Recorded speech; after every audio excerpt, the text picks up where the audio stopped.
Welcome back to Imperium Galactica, where Grand Admiral Dante now has his marching orders. It's a cage match that we're building towards with the Dargslin. This galaxy ain't big enough for the both of us. Just a few hours after the promotion, we did get a message from the Free Nations Society.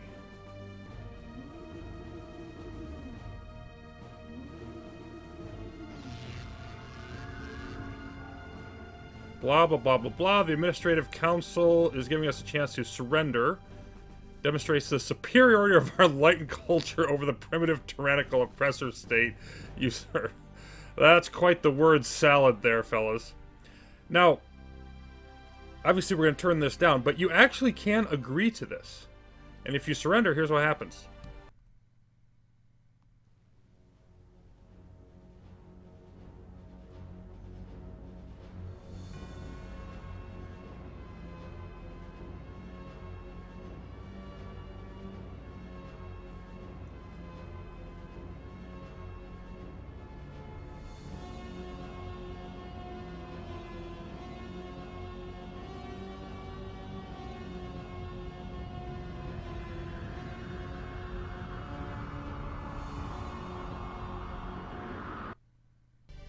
So even at the last rank of the game, we are still being presented with options. If we want to lose the game really quickly, we can do that.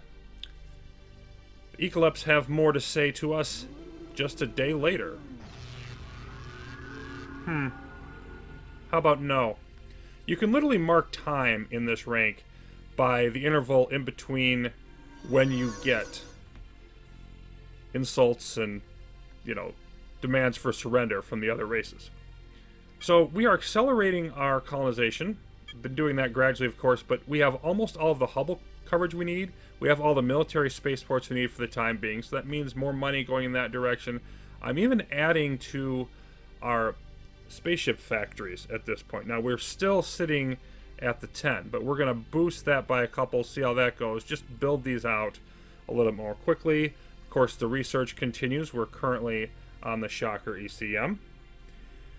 And there's some domestic issues as well on the front of the Garthog. So this Garthog 1 is down to very low taxes, up above 20,000. So that's a little bit annoying, but of course they weren't big money makers to begin with. Probably going to get almost as much trade as tax from them. But progress does continue to move forward with the growth everywhere and the gradual buildup of all of our systems. Another couple days and we hear from the Dargslin. What do they have to say? Nothing worth hearing. Okay. Now we do have an opening though, because we can try to talk more to the Dribs. And they are the Dribs, not the Orbs. I had been calling them the Orbs, but people have pointed out, look, this is the same as Dargslin. It's obviously a D, not an O. And I wasn't sure on that, but Orbs is a better name, but we're going to call them the Dribs as what they are.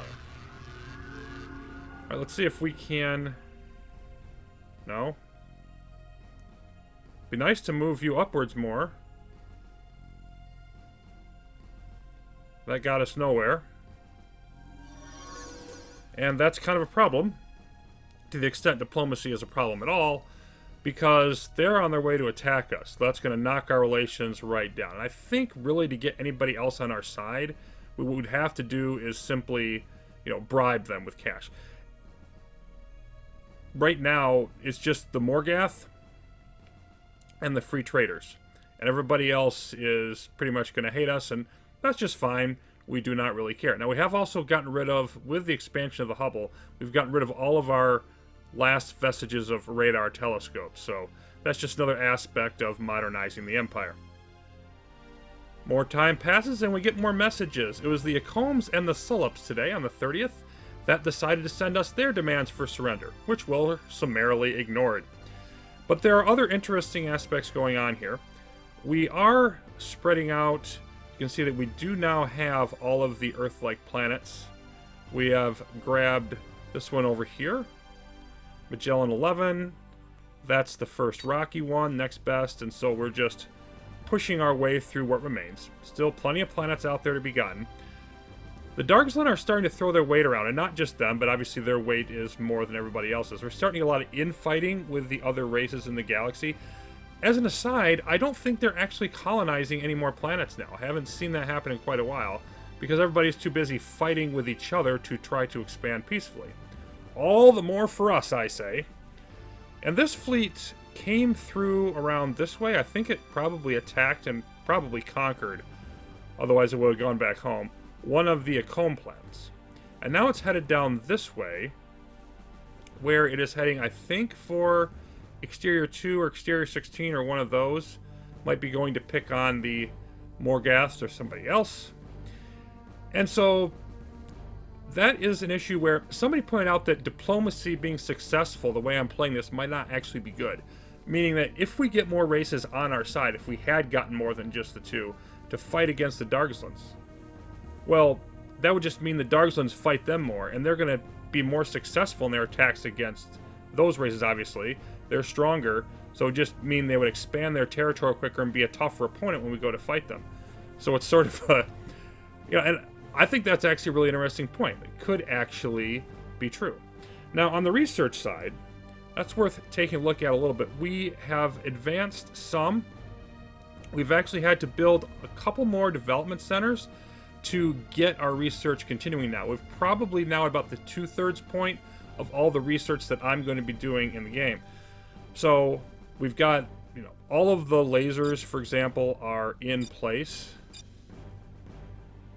And we're not all the way on the guns yet. We do have all the weapons, so we could, if we had the money to spare, we could be building now. Like, multi-headed missiles are going to be something we're going to want later on. The heavy rocket sleds, probably going to use some at the end of the game. We are now researching the largest tank that you can get, the Behemoth, and this is a project that's almost 3 days long, even at maximum speed. So that's going to take a while. But one thing I didn't mention before that I had discovered in terms of things you can skip, we're actually going to be able to skip. You can't skip like the Flagship 2, for example, because it's required for the Flagship 3. But we can entirely skip this cruiser, and that's a big one. That's 50,000, credits over a 2-day period that we don't even have to spend on it, because you can go directly to Cruiser 3. It actually does not require the previous cruiser. You do that with the destroyers as well. You can't do it with the fighters. Fighter 4 requires Fighter 3, and as I mentioned, you can't do it with the flagship. So it's only available for whatever reason. You don't have to research the destroyers and cruisers in order, so we'll bypass that. Just go that much faster. The Dargzlin have finished their business, and I think they're headed home. According to the vector they're taking, perhaps they were trying to refit or something, get more supplies, more tanks, more missiles, whatever. I think they hit Exterior 2 based on the direction that they've been traveling there and back. So that's my best guess on where they went. In any case, we're continuing to expand. We have gotten the additional factories. You can see we're up to 13 now.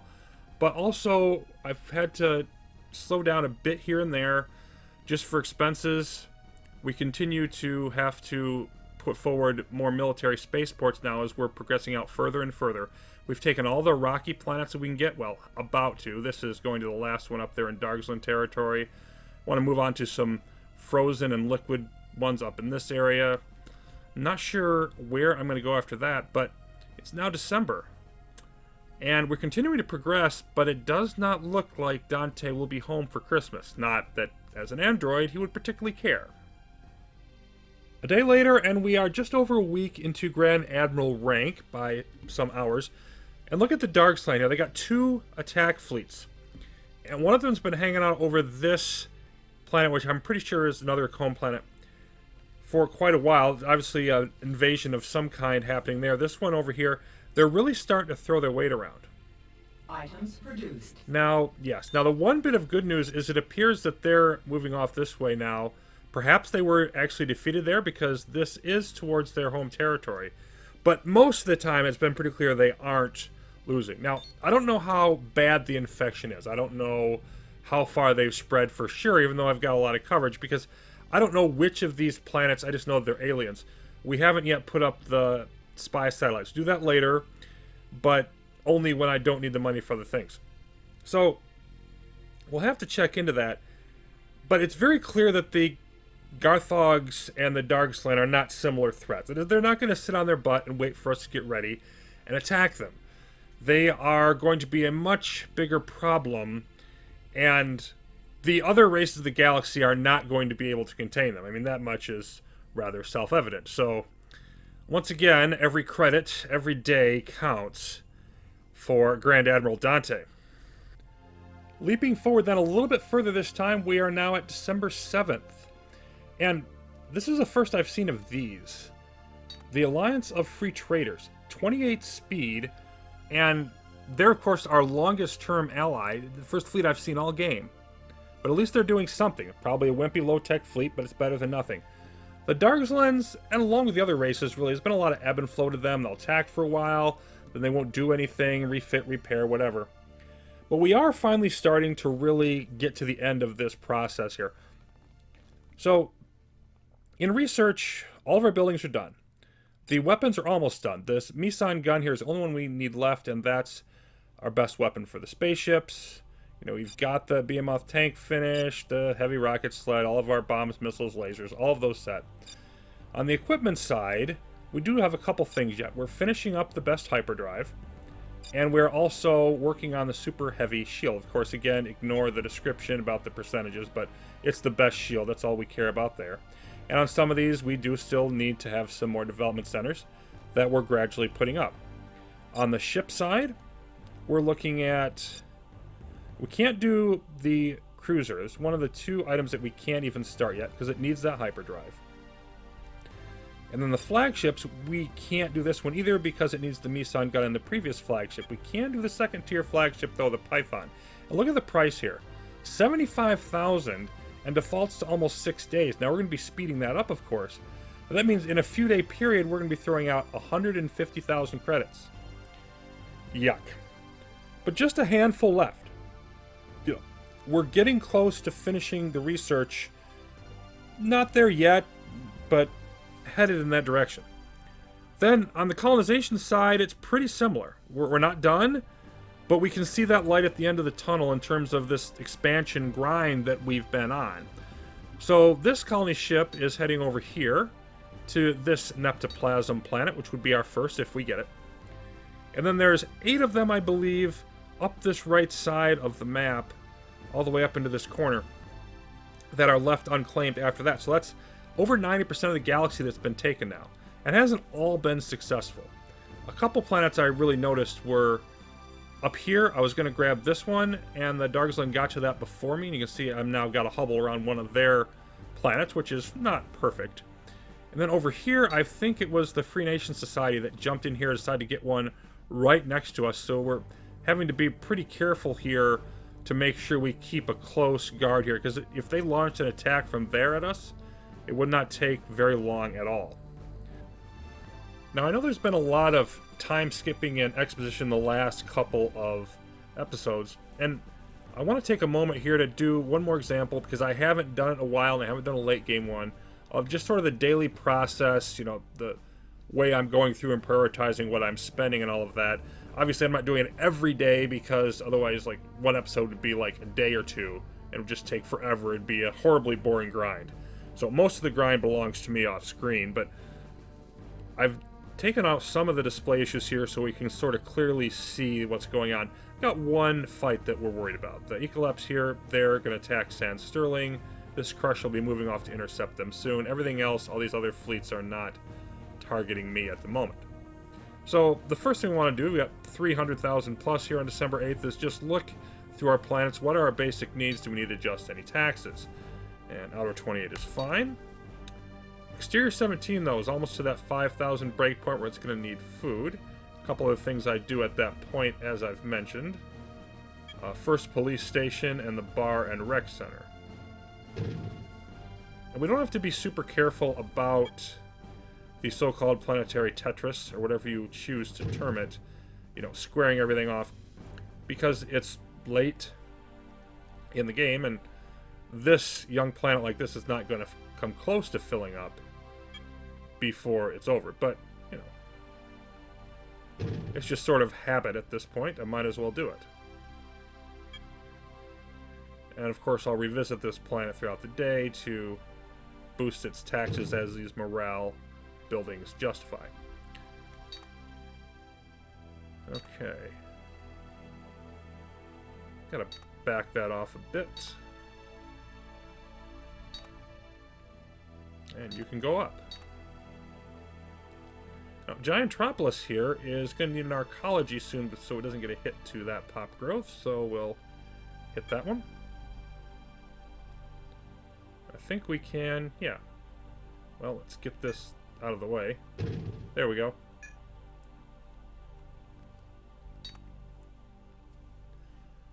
Another small planet just getting its start. Did I take down the power plant here? I think yep, I took down the nuclear. Okay.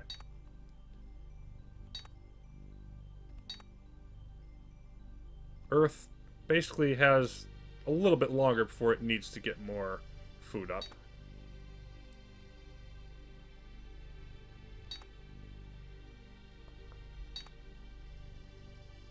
And Agepolis is close here, but given how fast the arcologies build, I think I've got time to wait one more day.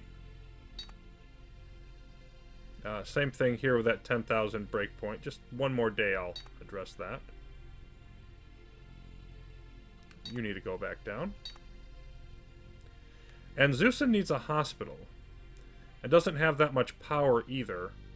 So we're going to need to address both of those. And I think, yeah, we've still got nuclears here. So we're putting up a solar plant and a hospital and then taking down at least one, maybe two of those nuclears after that's all done. So we got some work to do.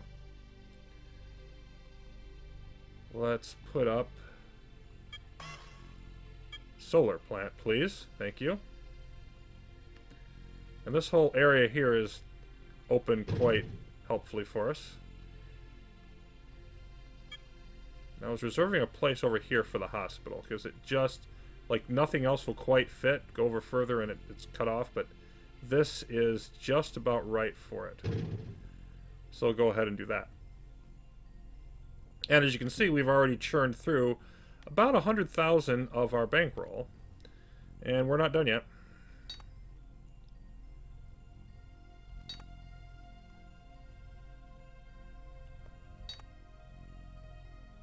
Of course, all the Garthog planets pretty much well above the 20,000 breakpoint at this stage.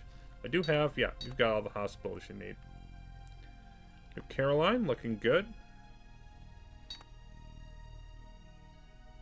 And you're ready for hospital now as well. Plenty of power. And as ever, we don't care about spacing on the Garthog planets.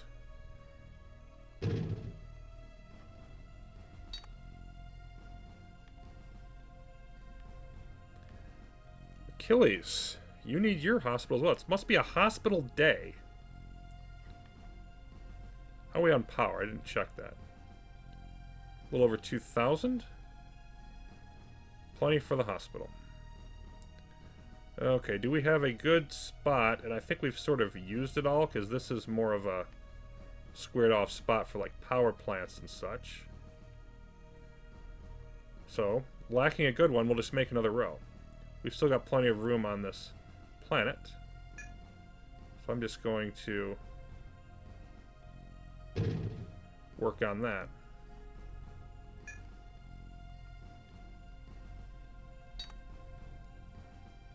Sand Sterling already had that done, so you're doing fine.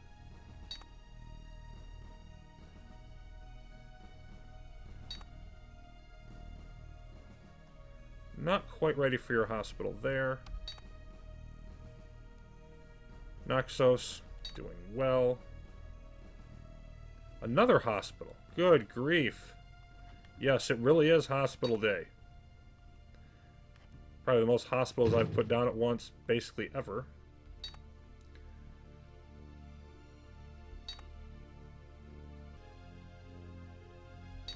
And that is it. So we are through the list. Now, that's part one, of course, the biggest part of it. But I'm going to turn everything back on here. But now we've got to look at some of the other items. Now, in the research category, moved on to the Meson gun.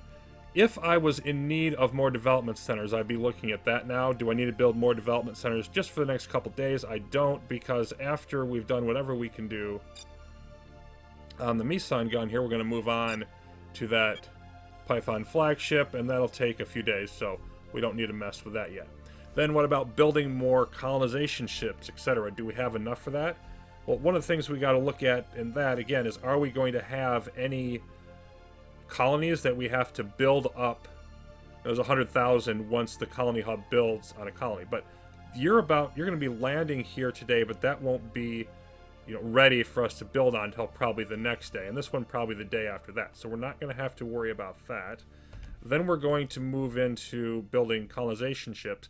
I am going to need one more here before the day is over. We're actually getting more than one colonization ship per day. So we're sitting now, we'd take another 80,000 off this at the end. We got plenty of Hubbles saved up. We got 6 of them there, you can see. That would take us down to about 100,000 then if we take that colonization ship out. We could afford to put up one military spaceport then. We have the cash for that. And I think I just started one over here on Outer 28 a bit ago, like yesterday. I want to make sure that I actually did that. I did. It's over here. And my idea there is that this can supply, fighters, whatever, and then you can come over here and blockade this off. What we'll be able to do is basically have one ship and one military spaceport guarding this whole section of 4. Now I'm going to have this ship sort of take these two, like the way that you're guarding those two, and then sort of do the same thing over here. But I am going to need, I'm still going to need to be able to release at least one additional ship to come back here, maybe take these two. So I think I've got one up on Magellan 11, and I'd sort of like to spread these out as much as I can, just so I can put out colony ships and other ships wherever. I don't think that there's really a better place, so I'm just going to throw one up on Magellan 10 and free this up, because all of these are going to be 2 for areas, and this at least gets us a little bit closer to this corner. So let's do that. If we grab our military spaceport, where do we want you? I mean, this is one of those planets where it's frozen and there's a bunch of obstacles, and it's just, it's kind of a mess. And this is all going to be blocked off, and you're going to be blocked off over there. Yeah, this isn't going to work. So I'm just going to stick you over here in the corner because, again, at this point in the game, it just doesn't matter. We're not going to build that much here. Okay, so once that's up, then that should be the last step, really, in freeing up all of our, ships that we need to for the moment to cover all of the free colonies. And we'll need to adjust the fleets more later when we start building our own battle fleets, but that's like way down the line. So we're essentially through the process of expanding our influence to the rest of the galaxy, and we've just got to get the rest of the colonization ships up and finish that research, which is not going to take that many days. So I think this is probably a good point as we're ending this segment of Grand Admiral Rank to leave off for this episode. And when we come back, then we'll definitely be focusing on transitioning away from the research and the colonization land grab, and moving into, okay, how do we get ready to actually fight the Darkzone threat? Admiralty is probably really nervous, but the fact of the matter is, even though they're, the Darkslands are fighting well against the other races of the galaxy, we are being quite effective in expanding faster than they are. So it's still all in our favor, just a question how long it takes us to finish it. The other thing I wanted to get into is that since the Darkzone actually started throwing their weight around more, it's gotten a little different in the diplomatic side. Not enough to make a difference, but you can see some of the numbers for the other races. We haven't been able to turn the corner on them. I've tried multiple times, but they've sort of come our way some. And if we were willing to throw any money around, we could probably get some over to our side.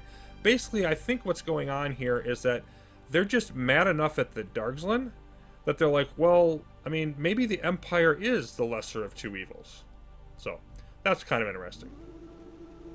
Also, fun fact, sort of throwing into the whole aspect of the diplomatic, feature being added onto the game, you can't save from this room. You have to actually go back to the bridge or somewhere else on the ship. You cannot save from the Diplomatic Annex, which is really fishy.